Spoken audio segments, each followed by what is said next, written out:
Hey guys. So if you didn't know, I probably mentioned it in several videos, but I'm in the process of writing a book. I've been reading a lot of collections of short essays lately, Lena Dunham's, Mindy Kaling's. I'm currently reading Mamrie Hart's. A lot of these kind of collections of like short essays that kind of culminate into one life story in like a memoir, if you will. Thanks for the memoirs. My coworker Kayla came up with that pun. It was a good pun at the time, and now I realize it's a terrible, terrible pun. But I really love reading those types of stories, and I really love reading those non-chronological life lessons because that's the way I like to tell stories.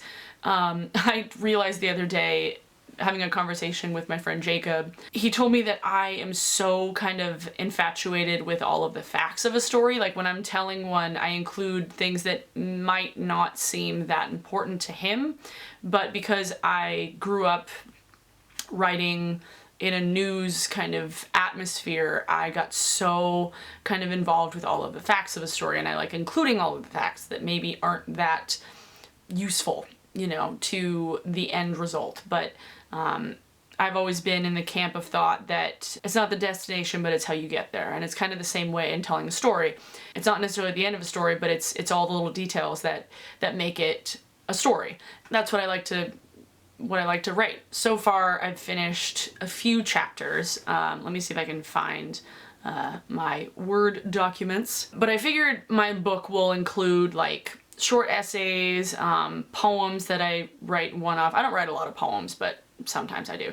I actually have this interview with Chris Kane from We Are Scientists that I want to include because it's the first interview I did with a band, and it's hilarious.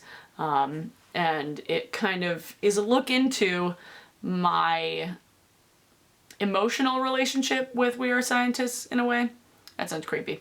I have one all about a night of debauchery out in Madison Park, another one of debauchery in Capitol Hill, one just kind of an introspection about Portland, one about that time I got to go backstage at a Spoon concert with my friend Renee, and then when I drove to California to see We Are Scientists like 5 years ago. I have at least 8 chapters kind of brainstormed and started on. Some of them finished, and then 2 poems.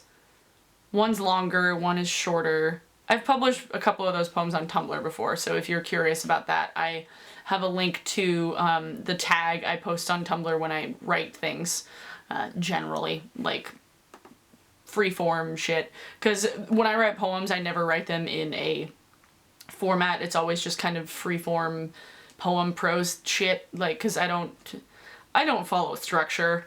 I'm excited about it because this summer has just been so full of experiences that I could easily write about. I had an experience a few weeks ago with a party on my porch with all of my neighbors, and this guy walked by named Day, and he just lived like 6 blocks down the road, and he ended up staying and talking to us for like 2 hours, and we talked about like local government, and he's black, and so there was just this really interesting conversation that we had with him, and he was like, you know, like white people don't necessarily just want to like start up a conversation with me on the street. Like, that doesn't happen very often, so it was really nice that I came upon you guys and you ended up being really, really cool tonight, and we just talked to him for like 2 hours until like midnight, and it's just this fucking random guy that walked by.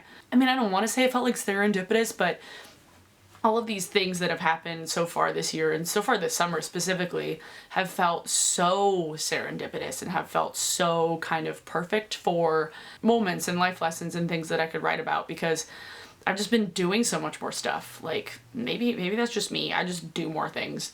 Let me know if you are like a friend of mine and would like to kind of read through any of the chapters, because likely I will just have my friends proofread it before I actually kind of finish everything, because Lord knows I don't want to pay somebody to proofread it, because like, why would I do that? I mean, I have a bunch of friends who are writers themselves, so I could very well just be like, hey guys, I will take your picture and make you look hot if you read one of my chapters.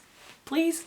So if you're interested in reading any of my chapters, sections, essays, please let me know, and then I will send them your way. That would be very much appreciated, and I would definitely include you in a thank you thing.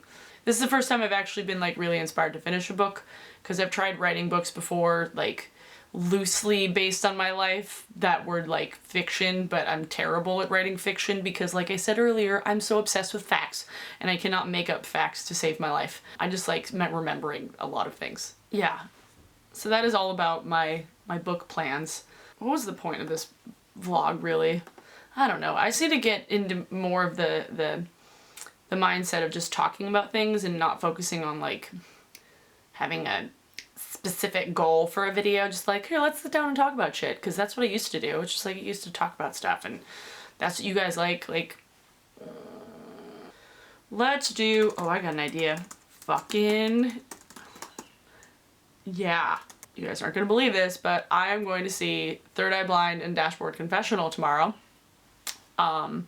So my 14-year-old self is just like tweaking out, right? Like, screaming Infidelities was my jam. I guess I was like 13. Oh my god. Chris Carrabba, man. Fucking Chris Carrabba. We've gotten to the point where the music I listened to when I was a teenager is now part of like nostalgic late 90s shit. Oh my god, 2001. Oh god. Oh god. Your song of the day is Screaming Infidelities by Dashboard Confessional. And my 12-year-old self is crying emo tears inside because I get to see it. Why is it so funny? I don't know. But I'm seeing Dashboard Confessional tomorrow. And Third Eye Blind too, like that's cool. At Merrymore Park, like all I can imagine is like a crowd of thousands of people like in this open field just singing along to Jumper. Like how fucking cool is that gonna be? I don't even know. I'm gonna go to work, or go right now and then work. I'm gonna go do shit that's productive. Cause now I feel productive after I listen to that like 5-second clip of Screaming Infidelities. There are literally customers that come into my work that are younger than that song. No. I'm how old? How old am I? I'm 26. I'm old. That song is 14 years old. That song is half of my age. That song is a teenager now, and I don't know if I can handle it. I can't do it. Why is it so funny? I don't know. Okay, I'm gonna go. Bye.